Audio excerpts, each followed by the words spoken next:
É porque eu não gosto de escrever, professor, por isso que eu escrevi errado. Boa noite, gente. Tá todo mundo aqui. Raquel, Eliana, Mariana. Li, meu amorzinho, professor. Boa noite. Li, gente, como é que vocês estão? Como é que está, professor? Na luta? Graças a Deus, estamos aí, firme e forte, né? Amém! E, nossa, eu tô doida pra voltar às aulas, não tô aguentando, eu tô num tédio, professor, meu Deus do céu. Tô um É assim mesmo. tédio, cara. Nossa Senhora. Tem que ter paciência, que vai normalizar. Ah, vai, com fé em Deus. A gente tem um Deus que é pai, é justo, tem fé. É verdade. Nossa Senhora. E aí, professor? Bora começar? Vambora. Vamos, Bora aí. vamos começar aqui pela correção do exercício. Ixi, tem exercício, eu nem fiz. Da aula passada. Ah, eu nem participei da aula passada, professor. E acredito que eu nem entrei no Moodle também. Tá Pois é. preguiça de entrar ali. Oh, meu Deus, dá uma preguiça. Mas Eu tô lembrando que ferrada. as aulas estão ficando gravadas, né? Lembrando. Ixi, vou ter que parar de falar aqui. Porque, na verdade, essa é a vantagem de você ter a aula gravada. Porque você pode assistir, mesmo quando você perde, você assiste, você pode assistir quantas vezes você quiser, para tirar dúvida, pode voltar, entendeu? Então, a gente tem que usar isso para o nosso Uhum. benefício, né? É. Aham. Nem tudo é só coisas ruins, tem coisas boas também. Vamos lá. Então, começando aqui, nosso exercício da passada,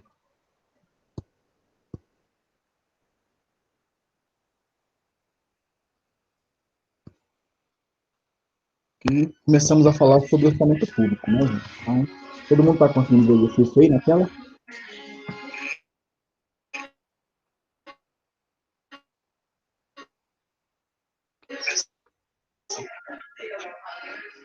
Então, a primeira questão que nós temos aí, sobre orçamentos, é correto afirmar.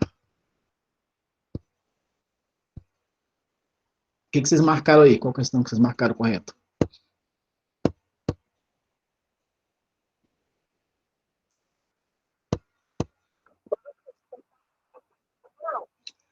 Não fizeram, chuta aí. Eu nem participei das aulas, professor. Eu vou ter que ver esses vídeos todos dessas aulas. Tô perdidinha nas matérias. Pois é, Nádia. Não vacila não, entendeu? As aulas estão tudo lá, estão tudo disponibilizadas.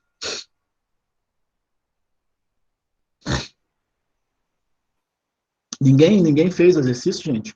Ninguém marcou nenhuma questão aí? Professor, eu ainda entrei no Moodle e Uhum. eu nem me atentei que tinha. Eu vi só os slides, mas eu não Não me viu que tinha atentei, não exercício? vi.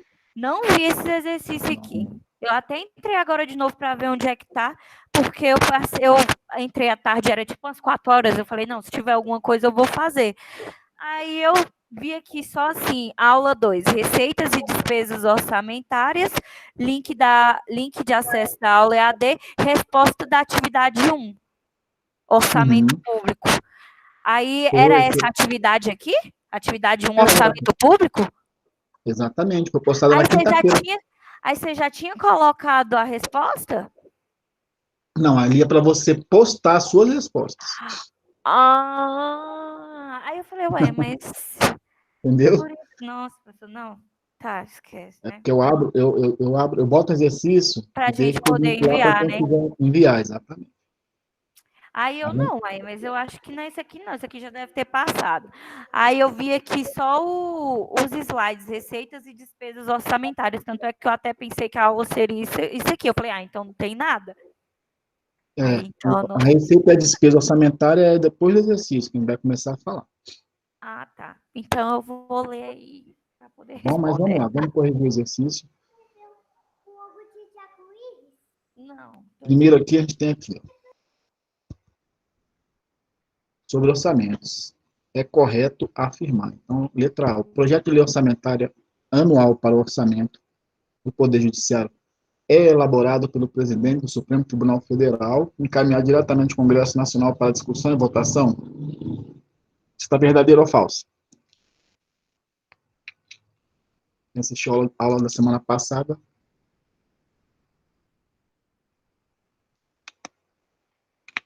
O que vocês colocariam aí? Verdadeiro ou falso nessa letra? Eu acho que tá falsa. Tá faltando algum. Eu acho que tá trocada, não. Tá faltando algum. Faltando Na algum. verdade, está falsa porque a lei, o projeto de lei orçamentária não é elaborado pelo presidente do Supremo Tribunal Federal. Isso aqui é uma afirmativa falsa. Tá? Ah, é isso mesmo. Então, não é essa a É questão por correta. quem mesmo? O projeto de lei orçamentária não é elaborado pelo presidente Supremo, não. Tá bom? Tá falso. A B. A lei de diretrizes orçamentárias não se aplica ao orçamento do Poder Judiciário, pois existe independência entre os poderes. Está verdadeiro ou falso?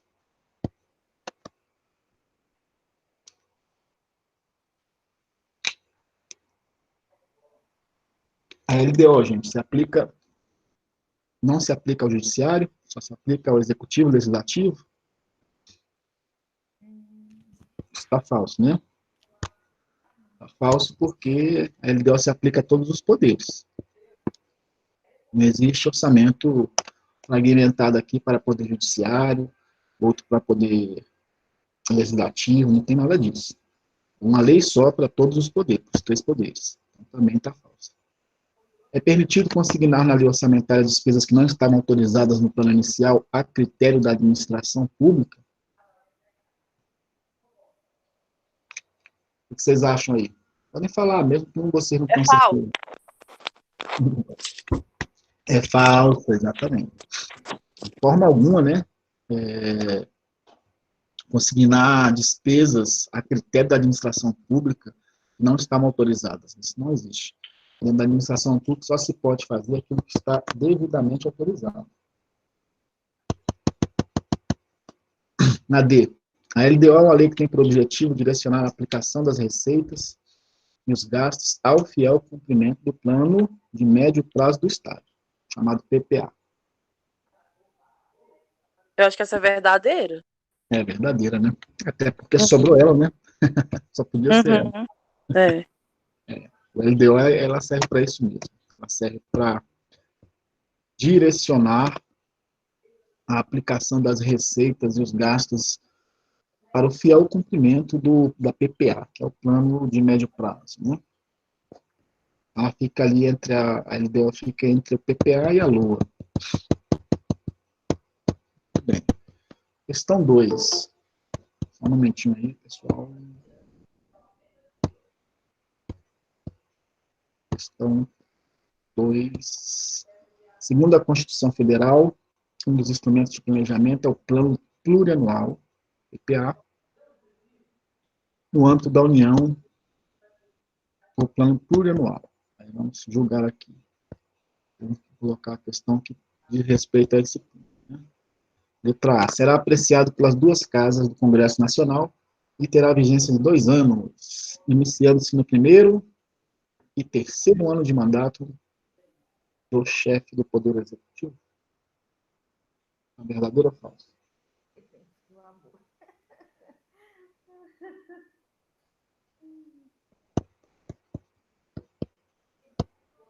Digam aí o que vocês acham.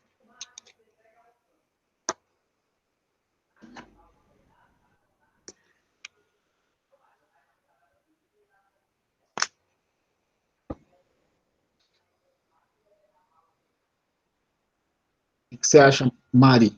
Verdadeiro ou falso?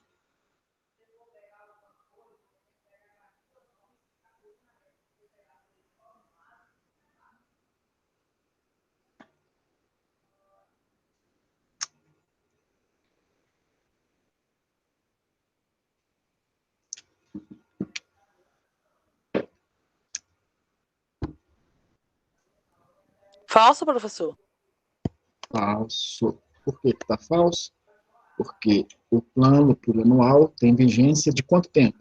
Quanto tempo que é a vigência? Está dizendo que é 2 anos. O plano plurianual tem vigência de 4 anos, né, gente? É, de 4 anos. Muito bem. Será apreciado pelas duas casas do Congresso Nacional e terá vigência de 4 anos, iniciando-se no segundo ano de mandato do chefe do Poder Executivo.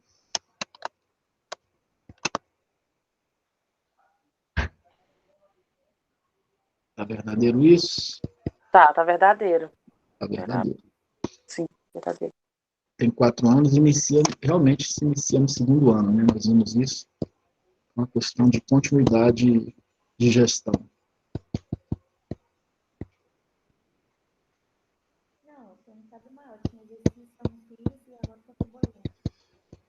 Beleza. Questão 3. O planejamento no setor público requer processo adequado para que se alcance sua efetividade. Um instrumento valioso para isso é caracterizado pelo plano anual, que, tem que mais uma vez falar qual é a questão correta aqui. Cria as receitas necessárias para as despesas de capital a serem consideradas na lei orçamentária anual. Estabelece as diretrizes de forma totalizante para o país, deixando a regionalização para a lei de diretrizes orçamentárias. Se limita ao planejamento de curto prazo para o governo federal. Também deve considerar os programas de duração continuada e estabelece diretrizes e objetivos da administração pública, sendo as metas tratadas pela LDO, Lei de Diretrizes Orçamentárias. Qual dessas questões estaria correta? Na opinião de vocês.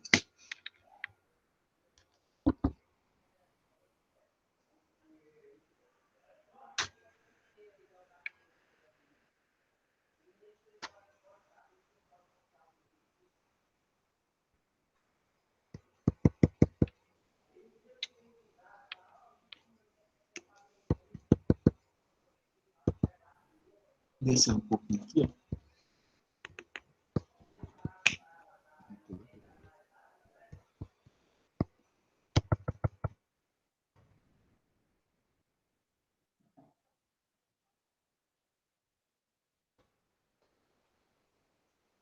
Qual que está correto aqui?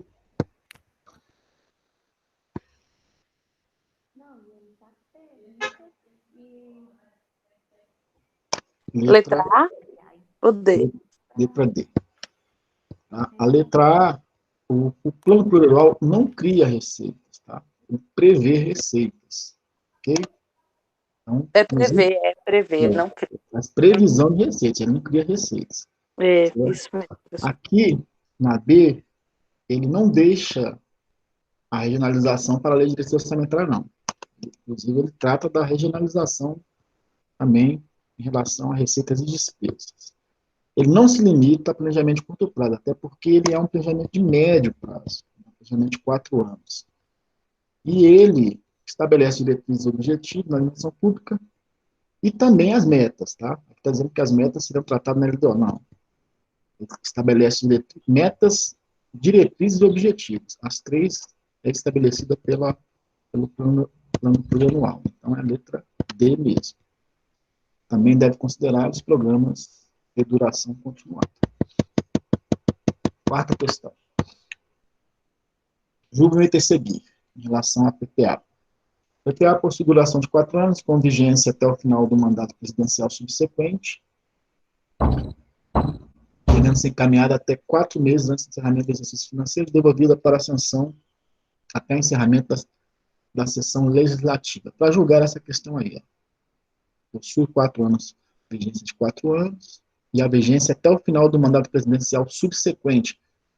Então, se ele tem vigência de 4 anos, para ele continuar vigente até o final do mandato presidencial subsequente, ele só poderia começar no primeiro ano de governo do próximo presidente.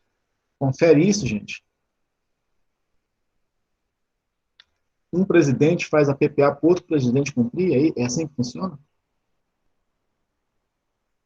Um governo faz um plano de governo para o presidente que vem depois dele cumprir esse plano de governo? Tem algum sentido isso?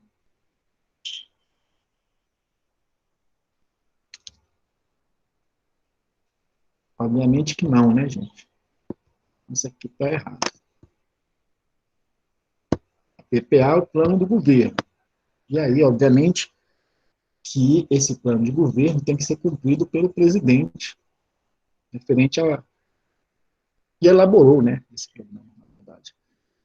E ele deixa somente um período, né, no caso, um exercício para o próximo presidente, que seria o primeiro ano do presidente subsequente, ele cumpriria com a PPA do presidente anterior. Isso para dar continuidade no processo de gestão, né? Então, essa questão aqui está errada. A partir da sistemática normativa constitucional que disciplina orienta a matéria, é correto afirmar que tem um plano anual.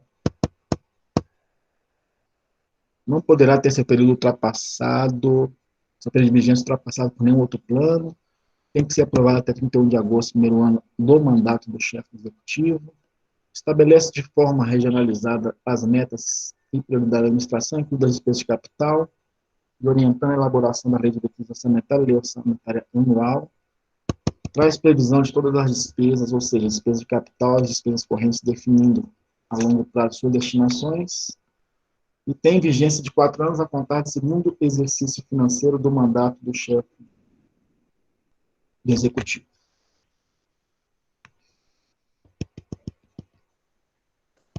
Qual que vocês marcariam aí como sendo correta?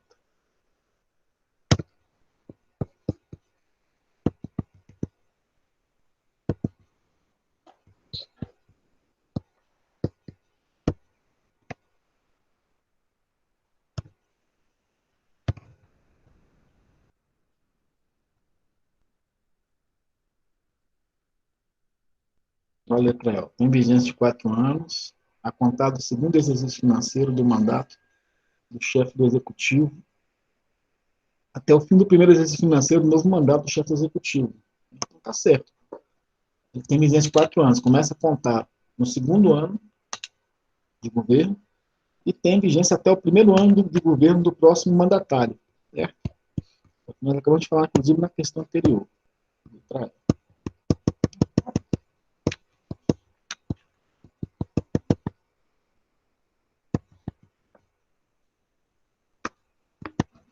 Questão 6 aqui. Textozinho aqui que fala: daí surgirem divergências quanto ao caráter mandatório dos dispositivos da lei orçamentária, especialmente no que tange às despesas, seriam meras autorizações para gastar, sem que houvesse obrigação de efetivar o gasto, orçamento autorizativo, ou teria um caráter impositivo, de modo que, havendo previsão na lei orçamentária, o governante deve cumprir efetuando o gasto, de modo a dar cumprimento às ações governamentais em cujas dotações estão alocados os recursos. A pergunta vem aqui: no Brasil, o orçamento no Brasil tem caráter autorizativo, impositivo ou depreciativo? O que vocês marcariam aí? Qual é a característica que abrange o orçamento de uma forma geral? Depreciativo, professor. Autorizativo?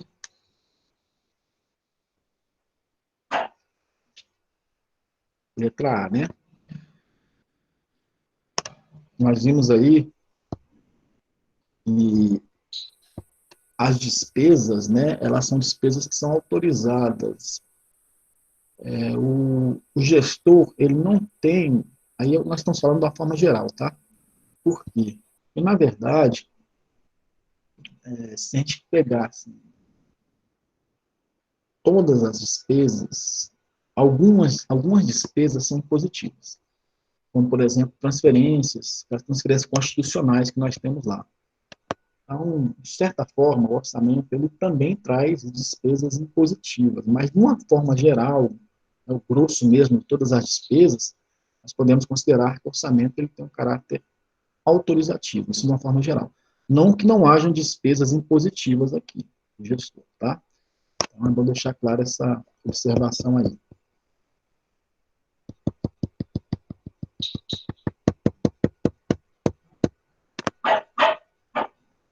O plano plurianual garante a continuidade de ações do governo para o governo seguinte?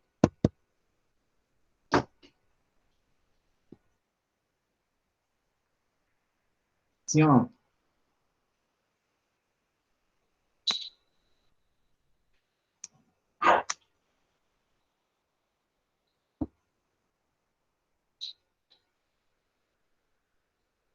O plano plurianual garante continuidade de ações do governo para o governo seguinte?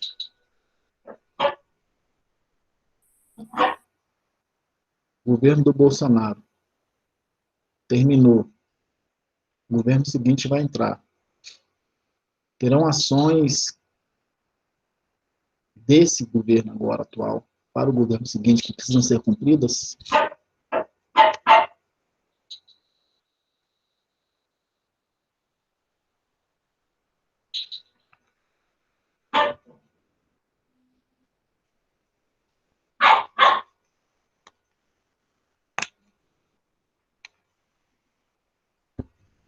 Sim ou não, galera?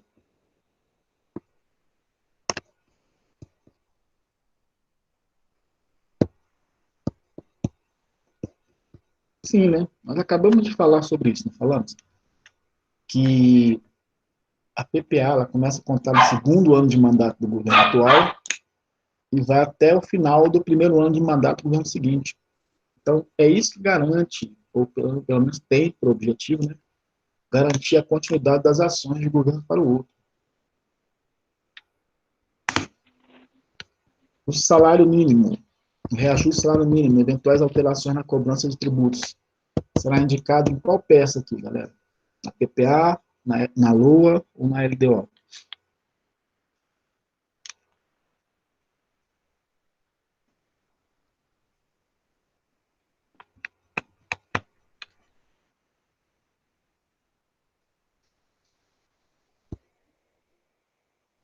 Falamos também na aula passada, né?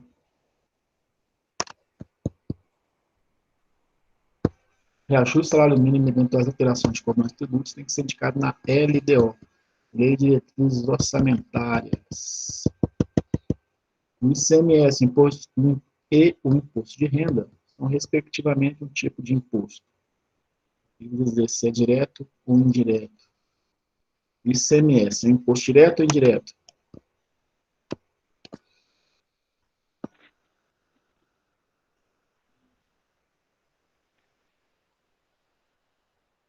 Respondam aí, mesmo que vocês não tenham certeza.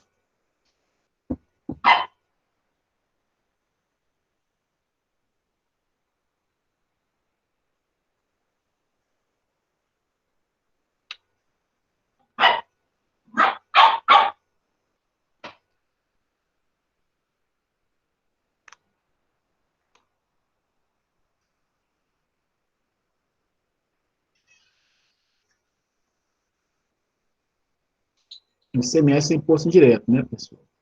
O ICMS é imposto indireto. Ele é um imposto comum a todos os contribuintes, independentemente da sua condição. Significa dizer o seguinte, que o mesmo valor que nós pagamos no ICMS que é cobrado lá no arroz que nós compramos, é o mesmo valor que o rico também paga, né? Então, ele é um imposto indireto, ele não individualiza o contribuinte, certo? Então, todo mundo paga o mesmo valor de ICMS em cima de um determinado produto. Então, esse tipo de imposto é o imposto mais injusto que existe, né, na verdade. Porque ricos e pobres pagam o mesmo imposto em cima de uma determinada situação. Por isso que ele é considerado indireto. Já o imposto de renda, ele já tem outra característica. Ele incide diretamente na renda do contribuinte. Então, esse imposto é um imposto direto. Tá? Então, a questão certa aqui seria a D. ICMS é indireto, imposto de renda é direto. Questão 9. No orçamento brasileiro, todas as despesas têm caráter discricionário. Isso é uma verdade? As despesas têm caráter discricionário?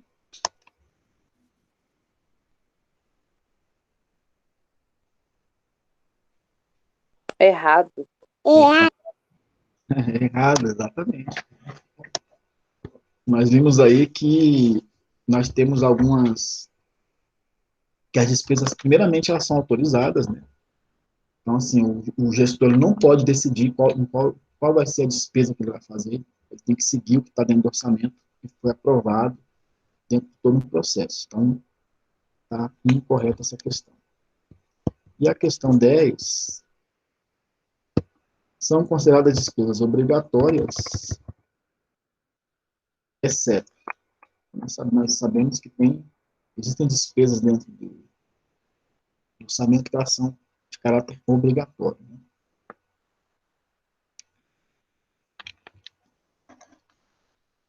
E aí nós temos a dívida pública, benefícios previdenciários, construção de hospitais, salário de servidor público, transferências constitucionais. Dívida pública. É obrigatório o cumprimento de pagamento da dívida. Os benefícios previdenciários também são garantia constitucional. Salário de servidores públicos também, né? É obrigatório o pagamento. E transferências constitucionais também. A única coisa que não é obrigatória aqui é a construção de hospitais. Não é considerada uma despesa obrigatória.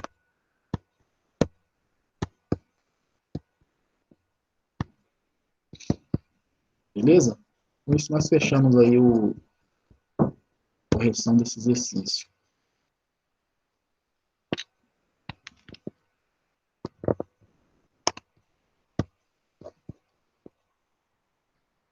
E aí eu vou postar para vocês esse gabarito lá.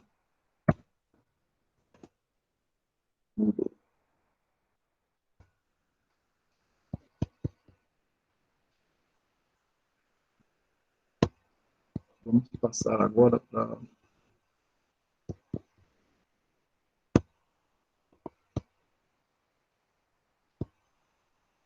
os slides.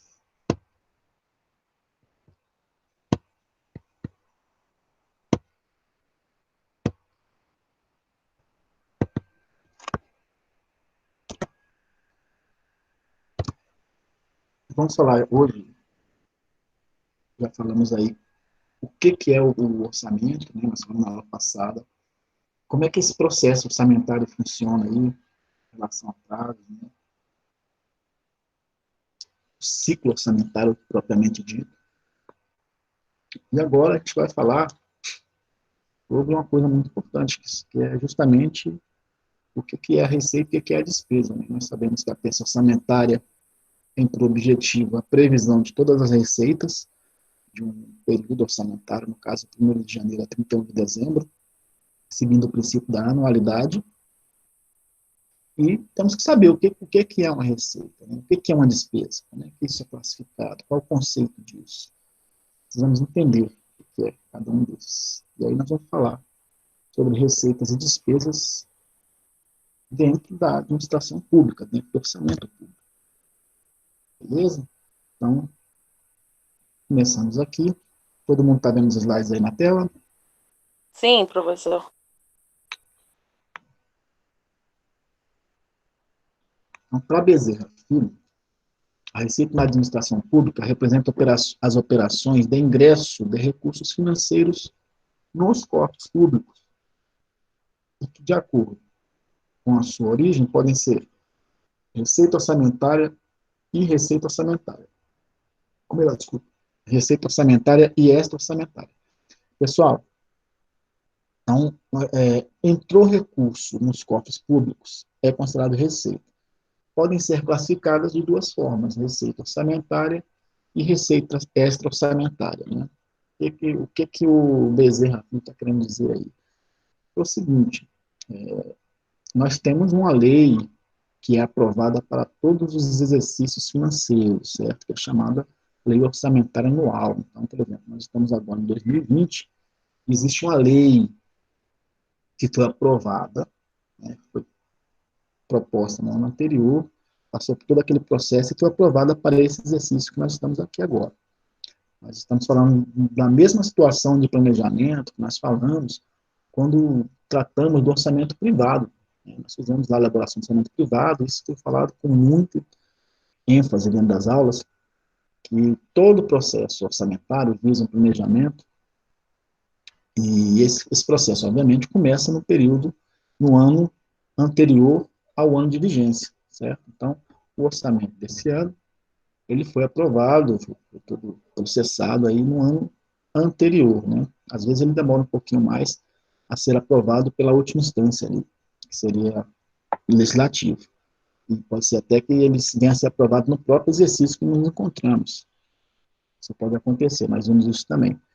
Mas o fato é que é uma ferramenta que tem esse objetivo, o planejamento, onde nós temos todas as previsões de receitas e todas as despesas que são fixadas para aquele período, visando a consecução do plano plurianual do governo, certo? Então, quando a gente fala de receita orçamentária, a gente está falando daquela receita que está prevista nessa peça orçamentária, na lei orçamentária anual. Então, na lei vem a previsão dessas receitas. Óbvio que, dentro do governo, nem tudo que entra nos cofres é essa previsão de receita que está na lei orçamentária. Existem outras situações também que acabam impactando no cofre público. Vamos pegar um exemplo. Se alguém quisesse, por exemplo, fazer uma doação para o governo, certo? De recursos, isso pode acontecer. Agora mesmo aí, com essa questão da pandemia do SARS-CoV-2, né, algum empresário pode querer doar dinheiro para compra de equipamentos, né, de respiradores, ok? Então, isso não estava previsto lá no ano anterior, isso não estava previsto na lei do ano anterior. E isso entra no cofre público, é uma receita. Então, essa receita é considerada uma receita extra-orçamentária. Por quê? Porque ela não tinha previsão na lei orçamentária, certo? Então, quando a gente fala de receita orçamentária, são as receitas que estavam previstas e as extra-orçamentárias, as que não estavam previstas. Ou, podem ser também, receitas de leis orçamentárias de anos anteriores, que ficaram para trás e estão agora adentrando nos cofres públicos, ok? Mas o fato é que a gente só vai considerar uma receita como sendo orçamentária de um período se ela tiver a previsão da lei daquele período.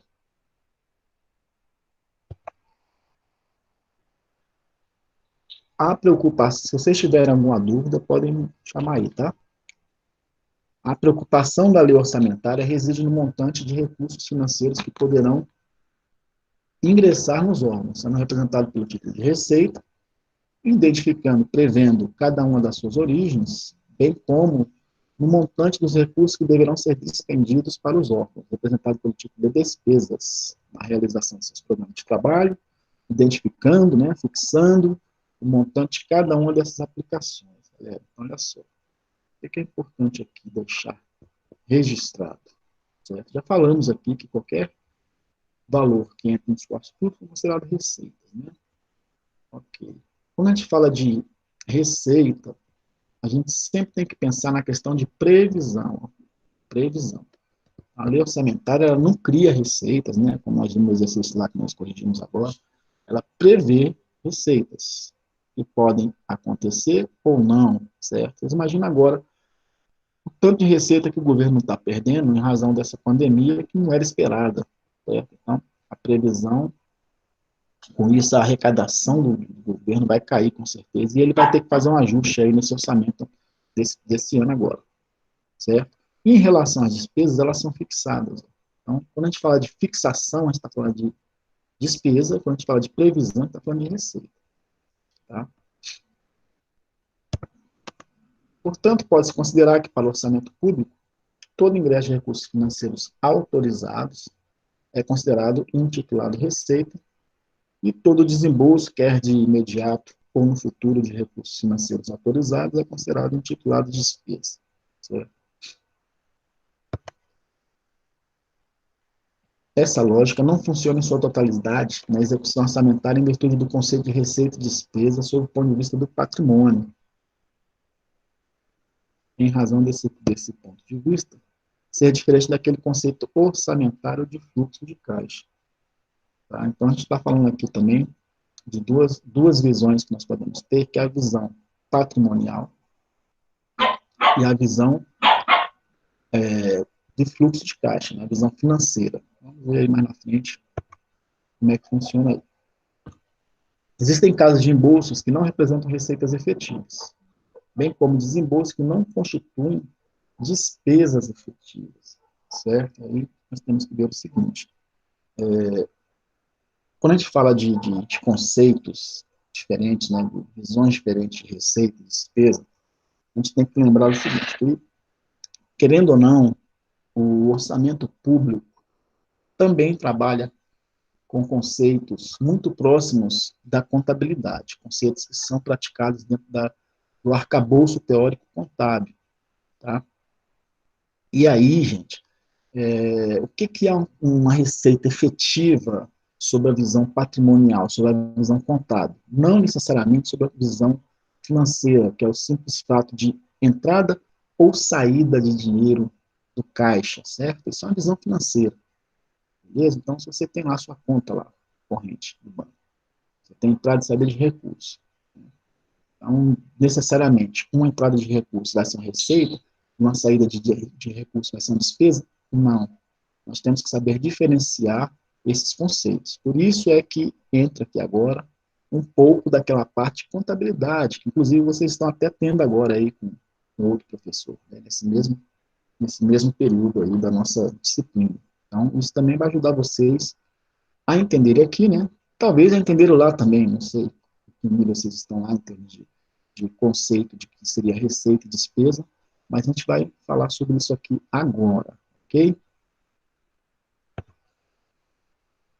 Essa definição requer o exame dos elementos patrimoniais envolvidos em cada receita e despesa, o que nos faz concluir que mesmo entre receitas e despesas correntes, há receitas e despesas não efetivas. Então, vamos falar basicamente o que seria uma despesa efetiva, uma receita efetiva, para depois a gente avançar mais aqui no conteúdo. Pessoal, o que é uma receita efetiva? Uma receita efetiva é aquela receita que aumenta a sua riqueza líquida. Então, vamos tratar agora um pouco sobre a questão do patrimônio, da contabilidade, certo? O patrimônio, ele é dividido em grupos. Nós sabemos que nós temos o lado do ativo, nós temos o lado do passivo. Desculpa aí, o cachorro hoje está meio agitado aqui. Nós temos o lado do ativo, nós temos o lado do passivo. Nós temos também do lado passivo o patrimônio líquido, certo? Considerando que o patrimônio líquido traz aí a riqueza líquida de uma entidade, e nós estamos falando da entidade pública, né, gente? Uma receita, para ser considerada efetiva, ela tem que ter a potencialidade de estar aumentando a riqueza líquida. Perfeito? Ou seja, entrada de recursos que aumenta a riqueza líquida da entidade pública. Isso serve também para a entidade privada, tá? Estou falando de público, ele está falando da contabilidade pública aqui agora. Então, nós temos lá, se o governo tem uma previsão de arrecadação de tributos, certo?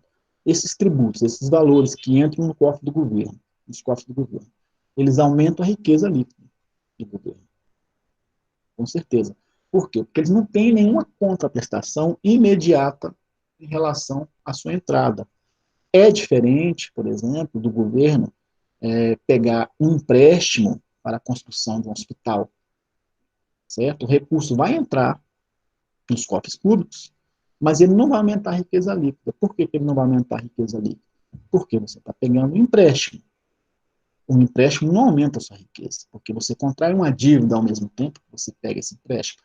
Então, o recurso que entra com uma contraprestação de uma dívida, certo? E a tendência, obviamente, no caso do governo, é que esse tipo de receita venha no futuro, e vai acontecer isso, diminuir a receita, ou diminuir a riqueza líquida do Estado, certo? Então, quando a gente fala das receitas efetivas, são essas receitas que aumentam o patrimônio líquido da entidade. Mesma coisa a despesa, né? A despesa efetiva é aquela que diminui a riqueza líquida da entidade. Então, quando você tem saída de recursos, que eles não têm uma contrapartida de entrada, certo? É diferente. Por exemplo, se a entidade ela compra um equipamento, né, entidade pública, ela fez uma despesa para a compra de equipamento, certo? Só que, ao mesmo tempo que ela gastou, houve uma entrada de um ativo no mesmo valor. Então, nesse momento, não tem diminuição do patrimônio líquido da entidade pública. Então, essa despesa ela não é considerada uma despesa efetiva. Agora, o gasto que ela tem com o pessoal, com a folha de pagamento, é uma despesa efetiva. Por quê? Porque esse recurso sai e não tem uma contrapartida de entrada no ativo da entidade. Ok? Então, a diferença entre efetivo e não efetivo é justamente isso. Está sempre vinculado a essa possibilidade, para ser efetiva, de aumento ou diminuição da riqueza líquida da entidade pública. Está claro isso aí para vocês? Tranquilo?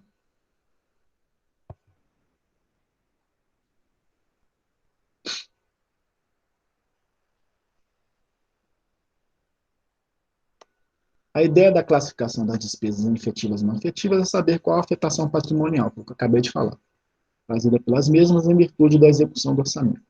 Tá? De forma que isso nos remete aos conceitos de atos e fatos contábeis. Aí entra mais uma vez na questão da contabilidade, né? O que é um ato e o que é um fato contábil. Na visão patrimonial, a receita representa o acréscimo definitivo dos recursos, sem o surgimento de um passivo correspondente, com o consumo de um ativo.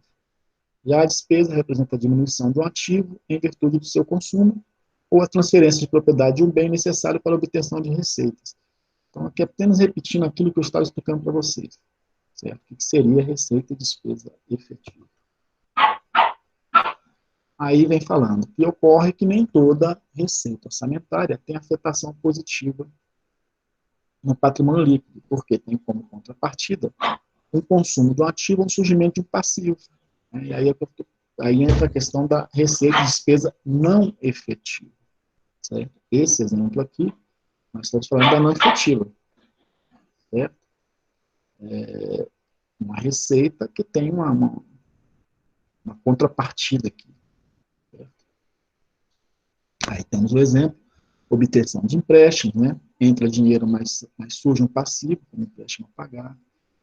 E arrecadação de dívida ativa, entra dinheiro, mas se baixa o direito a receber, então não tem afetação na riqueza líquida.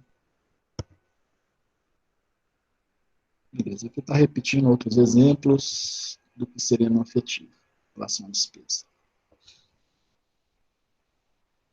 Do mesmo, de modo que podemos inferir que receitas e despesas não efetivas são aquelas que afetam o orçamento, mas não afetam a situação líquida patrimonial do ente. É importante. Né? Nós temos uma afetação, quando a gente tem uma receita não efetiva, por exemplo, mexe no orçamento, tem entrada de recurso. Né? Então, mexeu no orçamento. Tem entrada de dívida também, se for um empréstimo que foi pego, né? Entra a dívida e entra a receita também, certo? Mexeu no orçamento, porém não mexeu com a situação líquida patrimonial, é uma troca, né? Como se fosse uma permuta. Aí entra como se fosse a questão mesmo do fato permutativo, né? Que a gente pega um recurso em troca de uma dívida, certo? Ou faz uma despesa em troca de um ativo. Essa característica desse tipo de situação aqui é justamente a questão permutativa, o fato permutativo, tanto para a receita como para a despesa. Temos ainda outras classificações aqui que podemos dar para receitas públicas. A doutrina classifica as receitas públicas quanto à procedência, procedência dessa receita. Ela pode ser classificada como uma receita originária e pode ser classificada também como uma receita derivada. Certo? O que são as receitas públicas originárias? São aquelas arrecadadas por meio de exploração de atividades econômicas pela administração pública. Certo? Então, a origem dessa receita, ela é decorrente do próprio patrimônio, da própria atividade do ente público. Ele mesmo originou a receita, por isso que é uma receita pública originária. Originária é pelo próprio ente. Certo? Então, se ele presta lá um serviço e ele cobra por esse serviço, cobra uma taxa, essa taxa ela entra como receita. Como foi uma atividade prestada pela própria administração pública, é uma receita originária, partiu da própria atividade dessa mesma entidade. Certo? Então, essa é a característica da receita originária.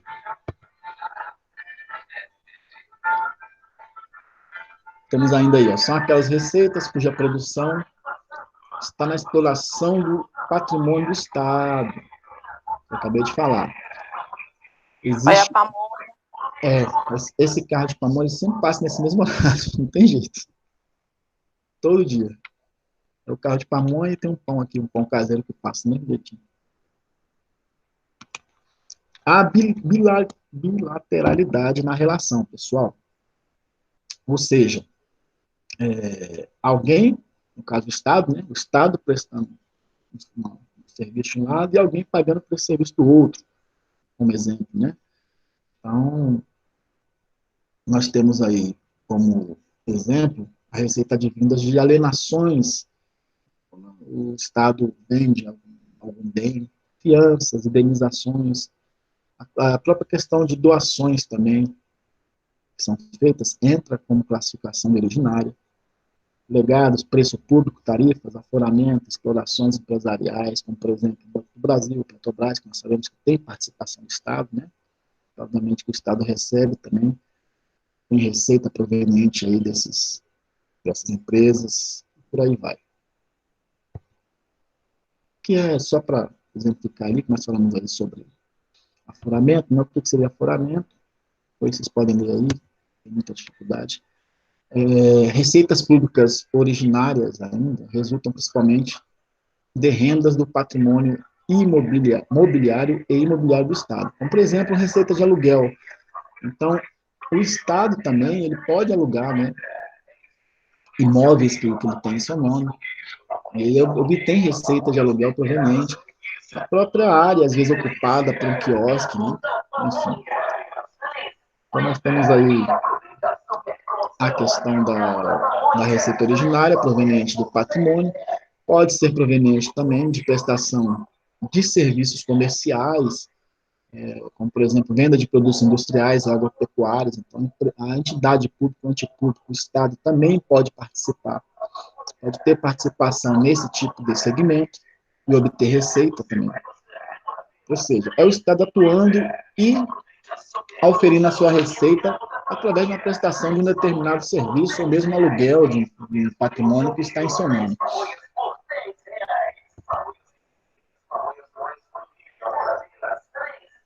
Ainda segundo a doutrina, agora a gente vai falar das receitas públicas derivadas, tá, pessoal? Derivadas.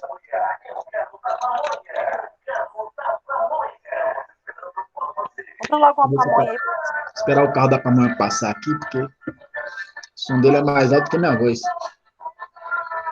E a pamonha dele tá barata, ó. E deve ser boa, viu? Porque todo dia ele passa aqui, todo dia compra. Eu Eu nunca não gosto de comprei. comer essas coisas da rua, assim. Eu também sou meio chato pra isso. Eu fico meio... É Não sabe demais. como é que tá sendo feito, né? E o jeito que eu já fiz pamonha, eu sei que é nojento. É Você já verdade. monta a gente tudo, assim, der um caldão na mão. Pô, deixa eu ficar aqui. O negócio é sério, né? Mas vamos lá. Receitas públicas derivadas, pessoal. Tá dando para ouvir aí tranquilo? Sim. Segundo a doutrina, seria a receita obtida pelo poder público por meio da soberania estatal. Ó, mas já mudou. Né? Lá nas receitas originárias, era uma prestação, né, de serviço, ou o Estado atuando como empresa, né, enfim, vendendo insumos, ou alugando o seu próprio patrimônio. Aqui não. Aqui é uma receita obtida por meio de soberania estatal. O que significa soberania estatal? Eu mando e você obedece, certo? Então, aqui entramos na questão dos tributos, das contribuições, né, das taxas, que são cobradas de forma impositiva pelo Estado. Elas decorrem da imposição constitucional ou legal e, por isso, são aferidas de forma impositiva, como, por exemplo, receitas tributárias e contribuições especiais, certo? Então, esse tipo de receita pública deriva do patrimônio do contribuinte, certo? Não é originária do patrimônio da entidade ou de um serviço que essa entidade presta. No caso aqui, quem está pagando é a empresa ou a pessoa física, certo? Então, por isso que ela é considerada uma receita pública derivada. Pessoal, em relação à receita pública originária e derivada, tá tranquilo?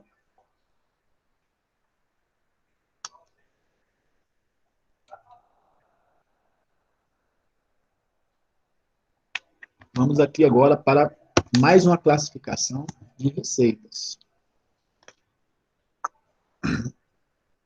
Nós já vimos aí que a receita ela pode ser efetiva e não efetiva, certo? Efetiva aquelas que alteram o patrimônio líquido, né?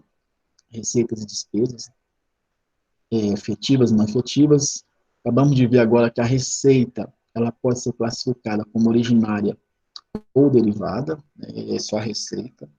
E agora a gente vai ver aqui que as receitas e as despesas elas podem ter classificação também, tá? Como primárias e também não financeiras, né?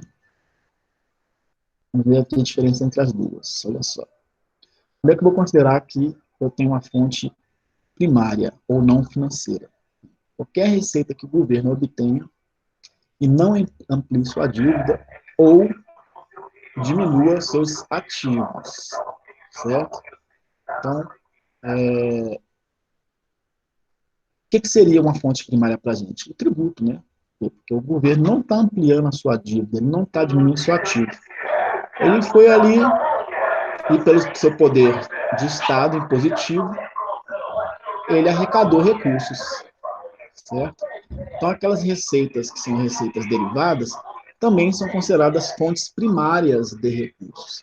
São fontes não financeiras, ok? Quando a gente fala da fonte não primária ou da fonte financeira, nós estamos falando da receita que o governo obtém através do endividamento público ou através da diminuição do ativo, certo? O governo vendendo o ativo, aí ele tem uma contrapartida, né? Sai um ativo e entra um ativo, ou o governo fazendo endividamento. Entra um ativo e entra um passivo, que seria a dívida, certo? Essas são fontes não primárias.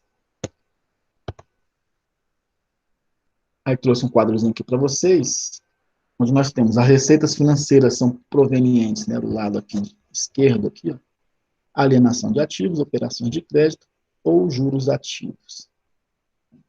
Essas situações aqui podem gerar receita financeira para a entidade, porém elas têm aquela situação de contrapartida, né, nós vimos. E a receita não financeira primária é proveniente, basicamente, de arrecadação de tributo ou prestação de serviço, certo? E aí, se nós quisermos obter aqui o valor da receita primária, a gente pode pegar a receita total e diminuir da receita financeira, que são a receita proveniente aqui de venda de ativo ou de endividamento, certo? Então, a gente fala de receita financeira, a gente está falando de alienação de bens, venda de ativo imobilizado, ou também de endividamento. A mesma situação para as despesas, né, pessoal? A despesa primária ou não financeira é aquele conjunto de gastos que possibilita a oferta de serviços públicos às sociedades, certo? Então, nós temos aí, por exemplo, o gasto que se tem com funcionarismo público é uma despesa primária. O Estado, ele gasta esse tipo de despesa para manter a sua máquina em andamento, certo? E oferecer, obviamente, serviços à sociedade. A despesa não primária seria, por exemplo, juros que se pagam em razão de empréstimos que foram contraídos pela entidade pública. Isso é uma despesa não primária, certo? Ela não tem a ver com ela existe, né? Mas ela não é objeto da própria atividade do Estado. O Estado pegando recursos de terceiros e aplicando dentro das suas atividades. E o mesmo cálculozinho que nós teríamos aí para despesas primárias, nós quisermos saber aqui, ó, despesa primária é pegar a despesa total, que é o somatório de tudo, e diminuir das despesas financeiras, que são essas despesas com amortização de dívida e concessão de empréstimos, né? Então, a despesa não financeira primária, por exemplo, pagamento pessoal e manutenção do Estado também. despesas de manutenção do Estado ou também de investimentos, né? Nós podemos ter aí vias, hospitais, escolas, etc. Beleza, galera. Vimos aí que as receitas e as despesas têm várias formas de serem classificadas. Ainda em relação à receita orçamentária. Em sentido amplo, os ingressos de recursos financeiros no cofres públicos denominam-se receitas públicas, registradas como receitas orçamentárias, quando representam a disponibilidade de recursos financeiros para o erário, ou ingressos extra-orçamentários, quando representam apenas entradas compensatórias. Em sentido estrito, chamam-se públicas apenas as receitas orçamentárias. Então, o que está sendo falado aqui? Existem várias formas de se tratar a receita conceitualmente. Quando a gente fala de uma forma, em sentido amplo, qualquer entrada de recurso nos cofres públicos é considerada receita. Mas se a gente tratar somente da questão orçamentária, na esfera orçamentária, as receitas seriam consideradas somente aquelas que estão previstas na lei orçamentária. É isso que está falando aqui. Já tinha até falado isso de uma certa forma lá atrás. Nós estamos reforçando esse conhecimento. Tudo bem até aí, galera?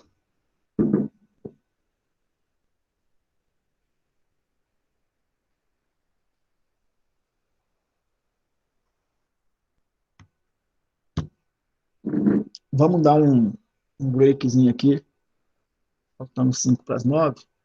Vamos dar um breakzinho aqui de 10 minutinhos, até as 9h05, e a gente retorna para vocês tomarem água aí, fazerem um alongamento, irem ao banheiro, se vocês necessitarem.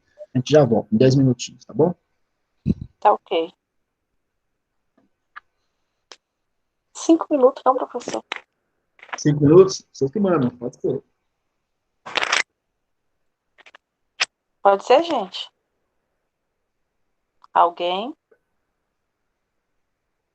5 minutos, ninguém falou nada. Vamos lá.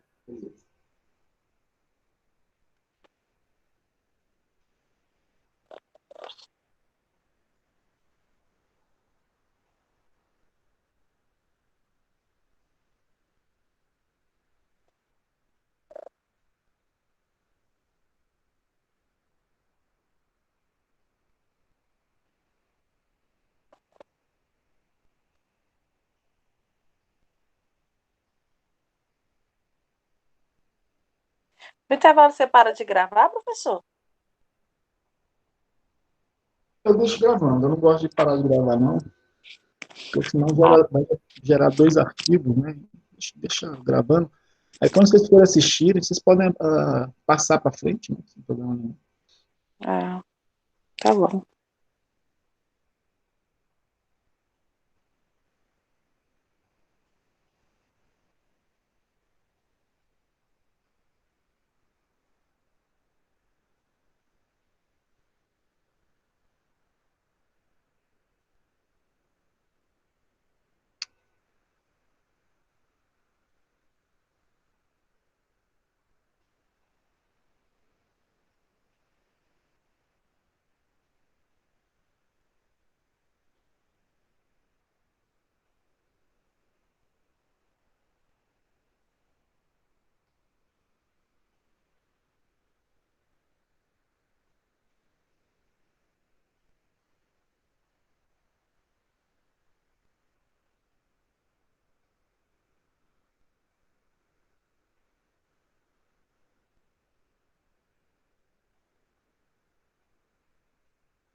Então, bora, galera, vamos continuar aqui. Deixa eu puxar de novo a apresentação aqui. Peraí.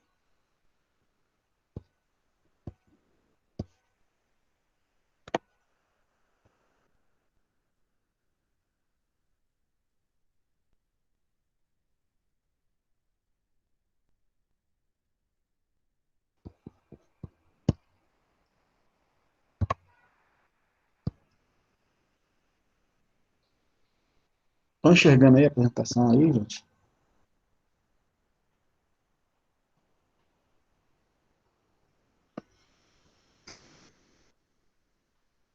Tá dando para 12 Sim, slides? Sim? etapas da receita, sim. Isso mesmo. Então, vamos falar um pouquinho das etapas das receitas, tanto da receita como da despesa também, né? O que seria aí, como é que funcionaria isso aí dentro da administração pública? Nós temos basicamente para a receita 3 etapas, né? São 4 estágios: previsão, lançamento, arrecadação e recolhimento.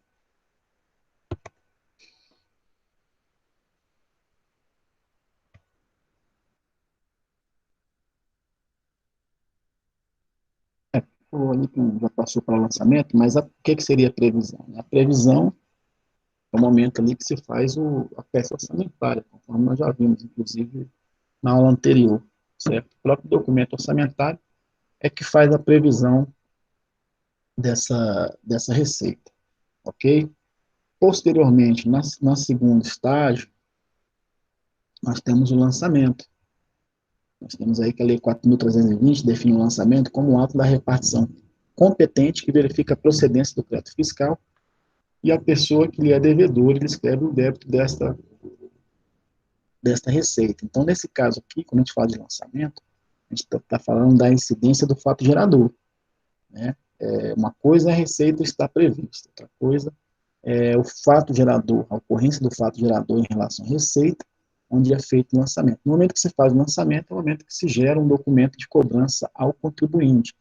Então, vamos pegar aí, por exemplo, o nosso querido órgão Detran, né, ele faz uma previsão de receita para um determinado período, mas o lançamento só ocorre no momento que a gente passa lá aquele pardalzinho e toma a multa, certo? No momento que a gente toma a multa, ele lança aquilo no sistema. É isso que nós chamamos de lançamento. É a ocorrência do fato gerador. Uma coisa é a previsão, outra coisa é a ocorrência do que foi previsto, né? Então, aqui no caso, nós estamos falando da ocorrência do fato, que é o segundo estágio da receita. Posteriormente, nós temos a fase de arrecadação, que é a entrega dos recursos devidos ao Tesouro pelos contribuintes ou devedores, né, no caso, por meio dos agentes arrecadadores ou instituições financeiras autorizadas pelo ente. Certo? Então, a arrecadação é o momento em que nós somos notificados, né, e vamos ao agente arrecadador, pode ser um banco, pode ser um outro ente que for autorizado a receber aquele recurso, e nós entregamos esses recursos a esse ente. No momento que se faz a arrecadação da receita ao cofre público. Vale destacar que, segundo o artigo 35 da Lei 4.320, pertence ao exercício financeiro as receitas nele arrecadadas, o que representa a adoção do regime de caixa para ingresso de receitas públicas. Isso aqui é importante, porque nós sabemos que, contabilmente, vocês devem ter estudado isso aí com um professor de contabilidade, o regime que é adotado é o regime da competência, né, quando a gente fala de contabilidade de entidades privadas. Certo? Aqui na entidade pública nós temos um regime misto, onde nós temos a adoção do regime de caixa para receitas e da competência para as despesas. Então, nós não temos um regime só para receita e despesa, nós temos 2 regimes diferentes, perfeito? Onde nós temos aí a receita funcionando pelo regime de caixa e as despesas pelo regime de competência. E por último, a última fase, é o recolhimento, onde nós temos a transferência desses valores que foram arrecadados. Então, você foi lá, pagou a multa lá no BRB, certo? O BRB é um banco privado, ainda que tenha recurso do governo, ainda atua, é uma empresa, né, de direito privado. E aí ele faz esse repasse ao governo do Distrito Federal ao ente lá, que é o DETRAN, né, Departamento de Trânsito. E no momento que ele faz a transferência, que nós entendemos que se entende como tendo o recolhimento do recurso, certo? Então, a arrecadação ocorre quando o contribuinte faz o pagamento para aquele ente que é autorizado a receber, e esse ente que é autorizado a receber repassa esse recurso ao Estado, aos cofres públicos. Esse momento que ele faz esse repasse é o momento do recolhimento. Nós temos a transferência dos valores arrecadados à conta específica do Tesouro, responsável pela administração e controle da arrecadação e programação financeira, observando-se o princípio da unidade de tesouraria ou de caixa, né, conforme determina o artigo 56 da Lei 4.320. Ou seja, nós temos esse princípio aí de unidade de tesouraria, gente, é utilizar uma conta única para o Estado, no caso, né, a entidade pública pode ser Estado, pode ser município, pode ser União. Então, uma conta única para movimentação desses recursos. Beleza? Então, nós temos aí esses quatro estágios que nós temos, né? 4 momentos: a previsão, o lançamento, a arrecadação e o recolhimento. Já em relação à despesa, nós temos 3 estágios. Nós temos o empenho, a liquidação e o pagamento. E ainda temos aí um conceitozinho, que não é estágio, mas está vinculado a esses 3 estágios, que é nós chamamos de restos a pagar. Nós podemos classificar como restos a pagar processados ou não processados. O que seria o empenho? É o ato emanado pela autoridade competente, que cria o estado de pagamento pendente ou não de implemento de condição. Fato repetido aqui, né? De condição, e depois são outra condição. Mas o empenho, na verdade, é o momento onde o Estado ele cria um pré-contrato, né? Um compromisso com terceiros de pagamento de determinada situação, e esse pagamento ele pode estar vinculado a uma situação de contraprestação ou não. É isso que por isso que eu não falo aqui, pendente ou não de implemento de condição, certo? Nós podemos ter, por exemplo, nós estamos falando das despesas, né? E o Estado ele tem que pagar, por exemplo, valores referentes à manutenção da sua estrutura. Ele inclui lá despesas com energia elétrica, por exemplo, certo? A energia elétrica é uma despesa consumível, né? À medida que o Estado utiliza, gera uma conta para ele, ele tem que fazer esse pagamento. Então, isso aí não depende de uma contrapartida de obrigação futura. Esse empenho ele é efetivado independentemente de uma condição que pode vir a acontecer ou não. Isso aí vai acontecer sempre. O consumo de energia elétrica, o consumo da água, né? Agora, por exemplo, nós podemos ter uma situação onde o Estado contrata uma pessoa, por exemplo, para prestar um curso para a melhoria dos serviços, né, dos seus serviços aí para a sociedade, certo? E aí ele faz o compromisso lá dessa cota de recursos que ele seria uma despesa, né, que ele teria que pagar, mas ele só vai pagar isso se a pessoa que se comprometeu a prestar o curso cumpra com suas obrigações contratuais, certo? Então, isso aí estaria uma obrigação pendente de implemento, ou seja, eu vou pagar, desde que você também cumpra com a sua parte. A mesma coisa seria para a compra de insumos, por exemplo, né? O hospital compra insumos, e aí faz um contrato com a empresa, né? Faz uma licitação, e essa empresa não entrega o produto, ou entrega o produto fora da especificação contratada, obviamente o Estado não vai pagar, né?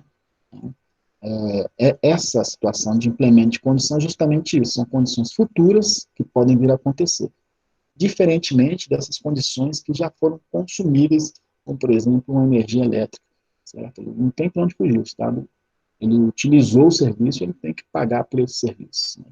Não tem implemento de condição.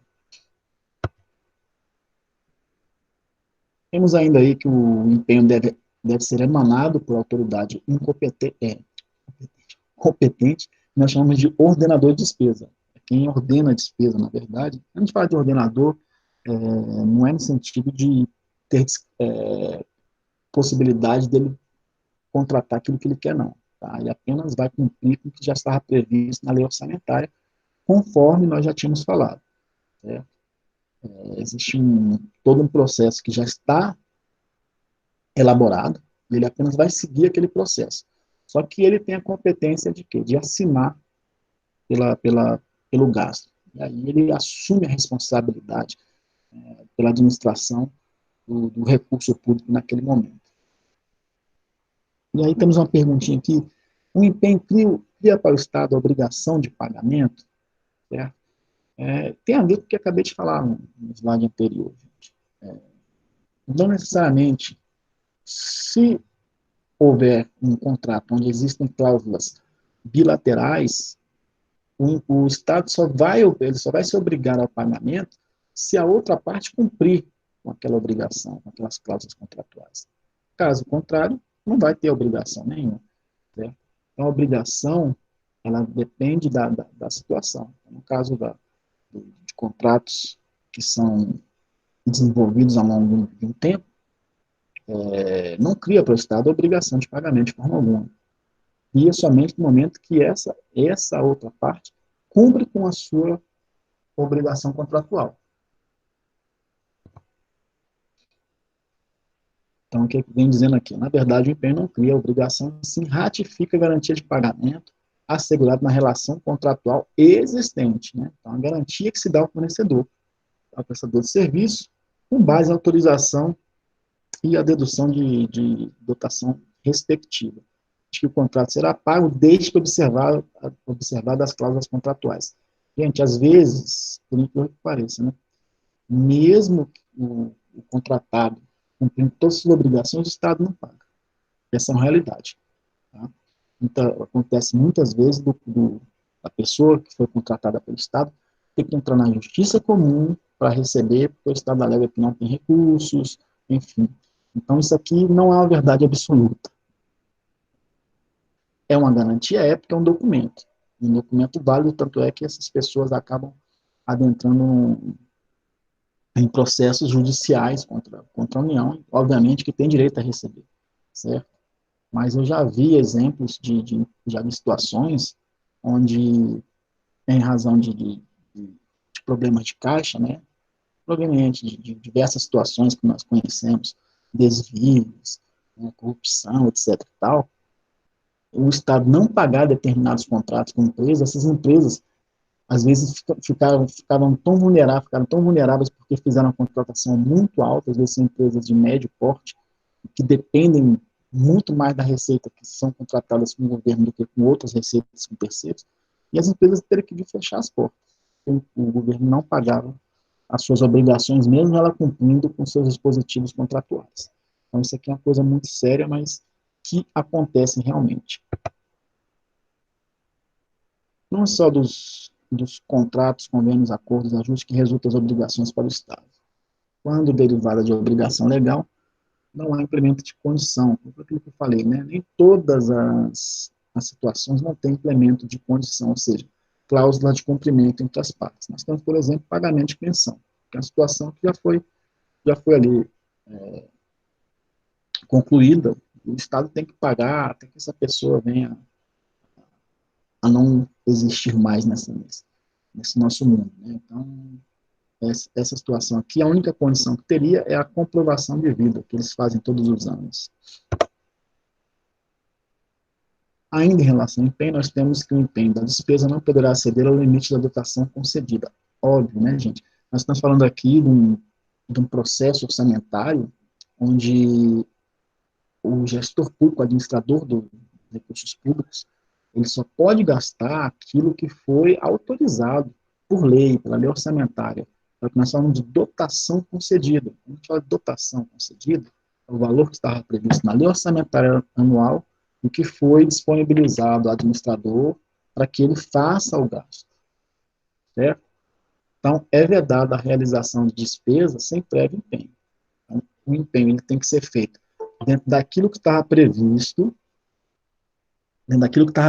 pela lei, na lei orçamentária anual, certo? E, obviamente, que a despesa ela só pode também acontecer se esse empenho tiver sido feito pelo administrador público. Então, um momentinho aqui, gente, tem uma pessoa querendo entrar na sala. Quase no final aqui, a Débora.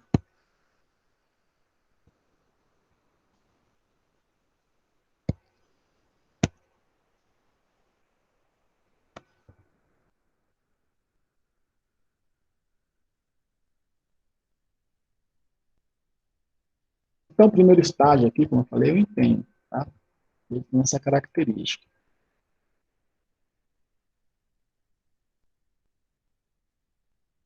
O empenho, ele pode ser, tem três modalidades, na verdade. Ele pode ser um empenho de modalidade ordinária, onde nós temos aí para cobertura de despesas com montante previamente conhecido.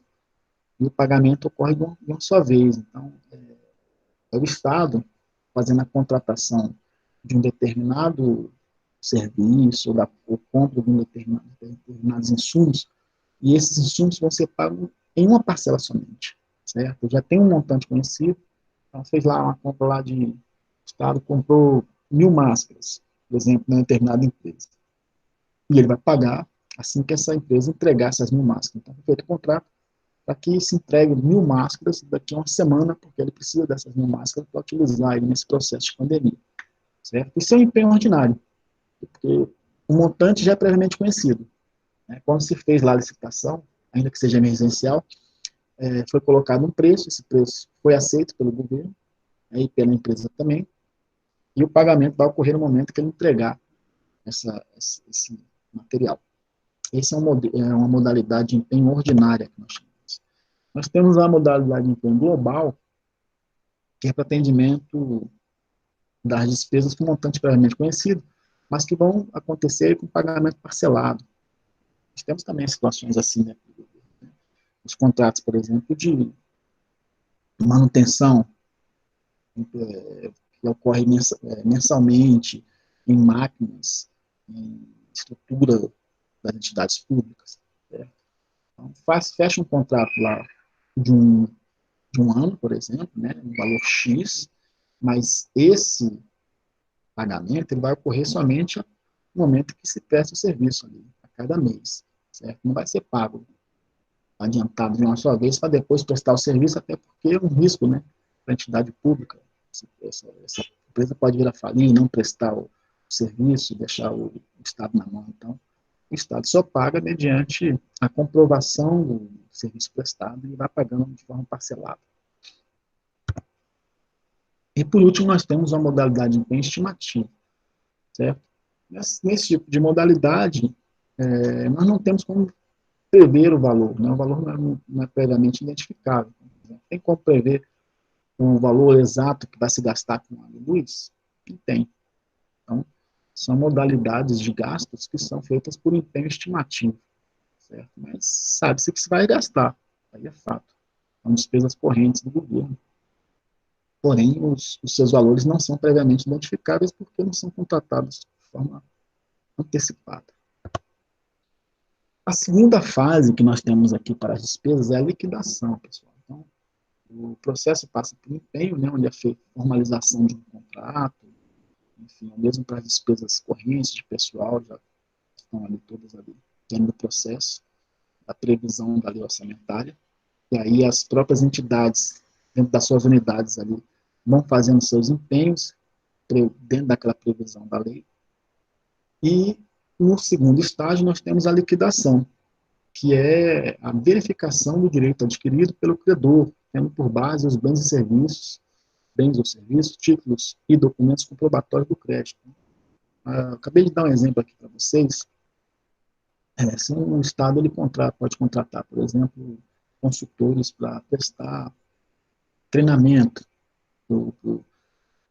melhoria de seus serviços, certo? Então, beleza. Quando faz a formalização do contrato, assinou o contrato lá com o consultor, né, ele apresentou a sua proposta, o Estado aceitou, o Estado assinou um contrato. O ordenador de despesa colocou a sua assinatura ali no documento, certo? Depois que acontece isso, esse documento vai lá para a unidade contábil, e a unidade contábil vai fazer o quê? Um empenho.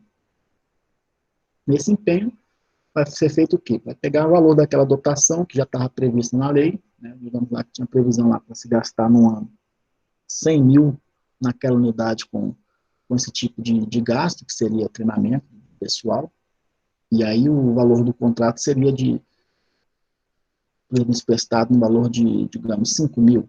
Certo? Então vai se pegar, fazer um empenho. Quando faz o empenho, daqueles 100 mil que estava disponível ali pela lei, ou disponibilizado para o ano em questão, 5 mil já fica destacado, já fica reservado para aquele contrato. Certo?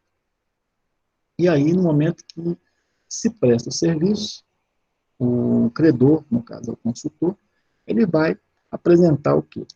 A sua comprovação do serviço prestado. Vai trazer lá a lista de chamada, com a assinatura de todos os presentes, né? Enfim, tudo que estava previsto como comprovação do serviço que ele tinha que prestar tem que ser apresentado ali para que se possa fazer a liquidação do, do serviço prestado. No momento que o gestor público recebe essa documentação, ele confere para ver se está tudo ok, se o serviço foi prestado corretamente, dentro daquilo que estava previsto no contrato, ele faz a liquidação, desde que isso tenha sido feita essa verificação e tudo tenha sido feito da forma correta. E aí ele vai lá, joga no sistema que aquele empenho já está em fase de liquidação, já foi liquidado. Certo?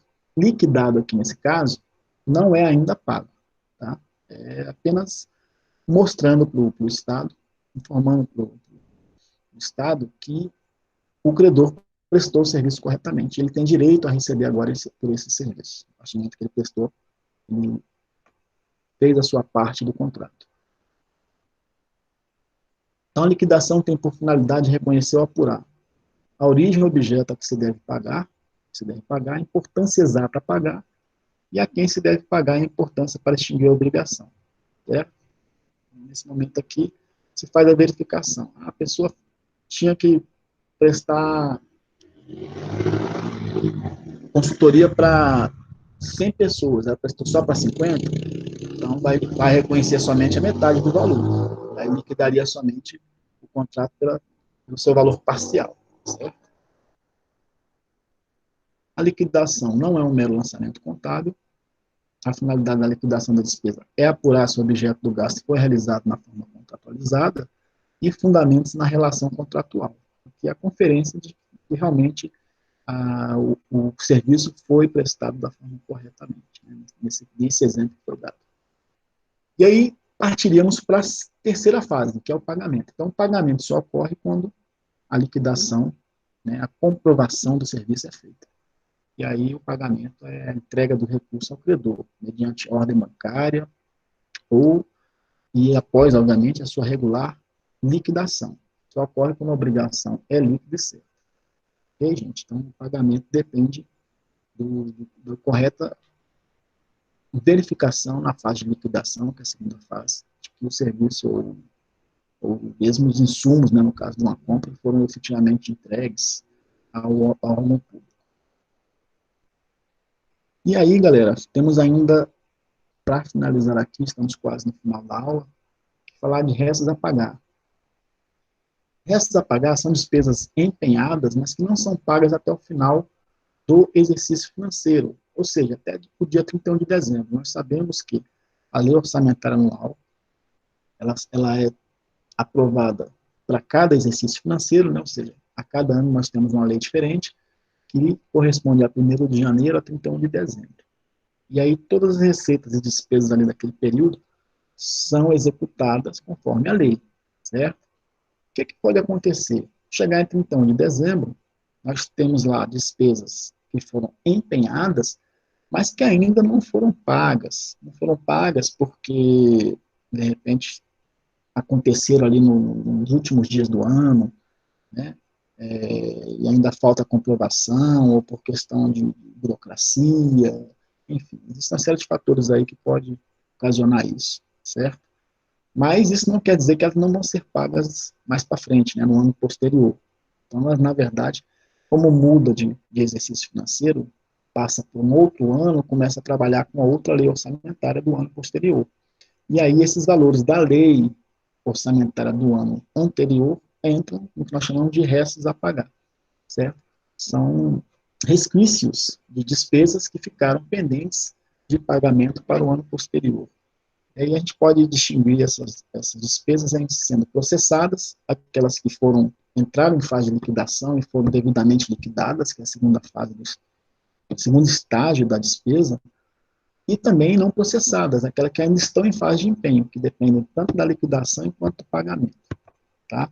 Então, quando a gente fala de restos a pagar processados, são aqueles que nós temos as duas primeiras fases concluídas, a fase de empenho e a fase de liquidação, onde o credor ele comprovou, né, a sua parte no contrato, certo? Ou que executou a obra, ou que prestou serviço, etc. E tal. Beleza? Então, esses são restos a pagar processado. Passou pelas duas primeiras fases, empenho e liquidação. O não processado são aqueles que ainda estão em fase de empenho, que dependem ainda da comprovação, que é a fase de liquidação, para depois fazer o pagamento. Certo? Então, as duas situações podem ainda constar no exercício posterior ao da lei orçamentária. Não tem problema nenhum. Temos ainda aí que as receitas elas podem ser classificadas em receitas correntes e receitas de capital.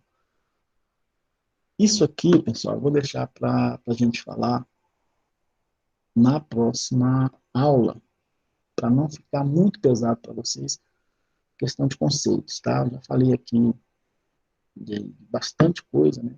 Bastante classificação de receita, despesa, e vou estar postando para vocês um exercício. Eu vou deixar para falar de correntes e capital a partir da próxima aula para vocês, para falar com mais tranquilidade também dessas classificações, ok? Podemos fechar aqui por hoje, então, para não ficar cansativo demais para vocês.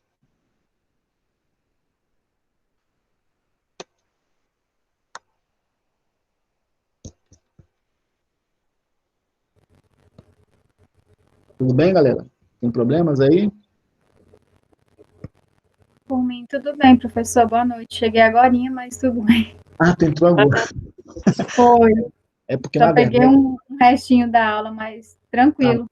Mas está gravada, viu, Débora? Está gravada, e aí você assiste com calma. É porque, na verdade, a gente já falou de muitos conceitos, e aí eu quero falar com bastante tranquilidade, só tem mais aí, já são 9h30, a gente teria mais 15 minutos, não vai dar para falar de uma forma satisfatória para vocês sobre receitas de capital, receitas correntes, então vou deixar mesmo para a próxima aula, que vai ficar melhor para vocês, tá bom? Tranquilo. De didática. E aí eu vou estar postando um exercício para vocês amanhã, que trata aqui dessa parte de receitas e despesas, ok, gente? Esse exercício é para vocês tentarem fazer, para vocês fazerem, para vocês fixarem conteúdo. Não é para ficar esperando eu corrigir na próxima aula, não. Ouviram? Tá bom. Então tá bom. Então, beleza, galera. Ó, ficamos assim. Boa noite para vocês. Se precisarem de qualquer coisa, podem mandar mensagem para mim, estou disponível, tá bom? E é isso. Vamos. Tá já, então. Boa noite, Tá professor. bom, boa noite. Boa noite. E até a próxima aula do Carrinho da Pamonha, se Deus quiser. Até a próxima. Até. Tchau. Tchau.